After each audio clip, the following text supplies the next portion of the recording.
Mr. Crumling. I'm Jim Crumling. I'm a retired electrical engineer, grandfather of 10 and one great-grandchild. And I'm going to get on 2 points and then I'll get to what I have to say. Number one, if something is copyrighted, you cannot change it. And you are misinforming the people, John, when you say we can change the standards. I have read and researched the standards. It is copyrighted. We have no control over that.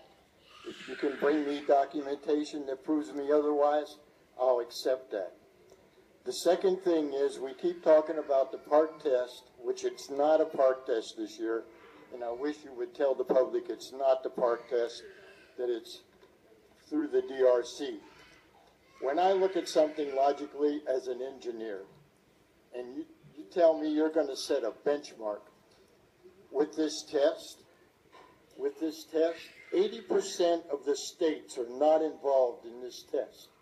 So you tell me how we can set a benchmark for our state versus the rest of the country.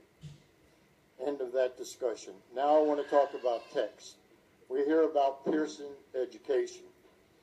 And I came across this from the www.thereportcard.org.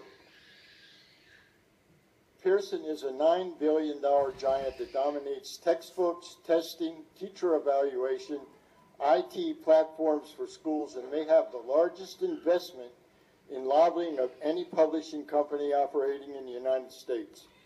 Pearson is also a major supplier to states who have adopted the Common Core standards, and that is what it's called. So why does it matter that Libya may have had or still has a stake in Pearson? February 2012 study by Citizens for National Security against Muslim bias textbooks in Florida. 4 are published by Pearson. Act for America conducted a 2011 study of Muslim textbooks in America and concluded that Pearson, that's Pearson now, published 13 titles where significant Muslim bias was uncovered. This publication reviewed 2013 World History, a high school level textbook, as an example of strident Islamic bias. According to Stanley Kurtz in the National Review, the Saudis have made strong gains in penetrating American schools. Thank you, Mr. Crumling. I appreciate your comments. I would like to finish one paragraph, okay?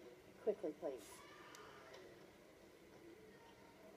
So let's review. The United States government gives money and a federal seal of approval to the University of Middle East Standards.